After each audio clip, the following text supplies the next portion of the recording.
Hello mga mima ko, kumusta? Another day, another mini vlog. Mukhang okay naman ang init ng panahon kaya ayan, inilabas ko nga itong mga damit na nilabahan ko nga kahapon para matuyo na nga rin agad. Bago-bago rin kasi ang panahon kaya kailangan talaga na samantalahin kapag ganitong mainit nga. Sana nga rin matuyo agad para mamayang hapon ay pagtitiklop na nga lang. At katapos ko nga rin palang makapagsampay eto at nagdiretso na nga rin pala ako dito sa kusina para balikan yung mga iniwan ko ngang hugasin. Isinalansan ko nga lang muna pala dito sa dishwasher cabinet yung mga natuyo ng pinggan. Kung bet nyo nga rin pala itong dishwasher cabinet ko, ilalagay ko yung link sa comment section. Nakatapos nga lang pala namin dyan ni Kuya magtanghalian mga mema ko at ang batang maliit and doon nakatulog na nga rin. Kuya naman, busy sa kanyang paglalaro kaya hinayaan ko na nga lang din para matapos nga rin ako agad dito sa aking ginagawa. Ito talagang ginagawa ko, halos paulit-ulit na lang talaga ito dahil araw-araw ito talaga yung palagi kong ginagawa. At alam ko na nagsasawa na nga rin kayo kakapanood pero wag kayong mag-alala, it's a tie!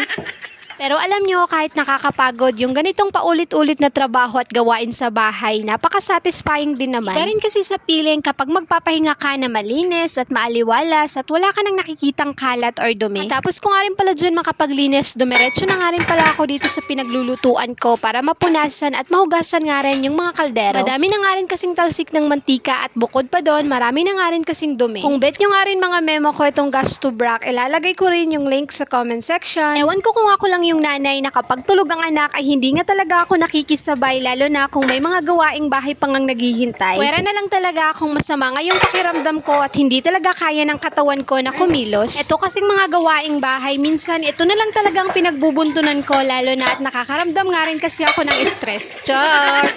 Sa totoo lang tayong mga nanay, hindi rin talaga maiiwasan na makaramdam nga rin tayo ng lungkot. Kaya ako, ang ginagawa ko, nagbibisi-bisihan na lang talaga ako. At kahit papaano nga, ay maibsan nga rin yung mga iniisip kong negatibo. Pero kahit ganun pa man, mas piliin pa rin natin na magpatuloy at lumaban sa hamon ng buhay. Ay nako, napakalayo na ng mga sinasabi ko dito nga sa ginagawa ko. Tamang-tama nga rin katapos ko sa aking gawain, eto at nagising na nga rin ang batang maliit. Hahabaan nga ako dito sa buhok ni Sian at alam nyo, 5 months pa lang siya, paano kaya kung mag-isang taon na at napakahaba na nga rin. Kaya yan ang ginawa ko, inipitan ko na nga lang siya. Pero huwag kayong mag-alala, hindi naman masyadong mahigpit yung pagkakatali ko sa buhok niya kasi alam ko na masakit nga yun. At ayan, hitsurang-hitsura pa lang, parang babae na nga rin. May pagkakataon talaga na gusto kong kagatin ang batang ito dahil alam nyo, nanggigigil nga rin ako sa kanyang katabaan.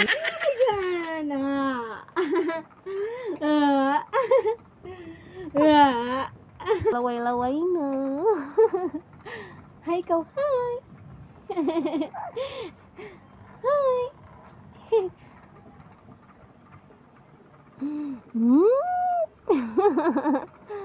Hi.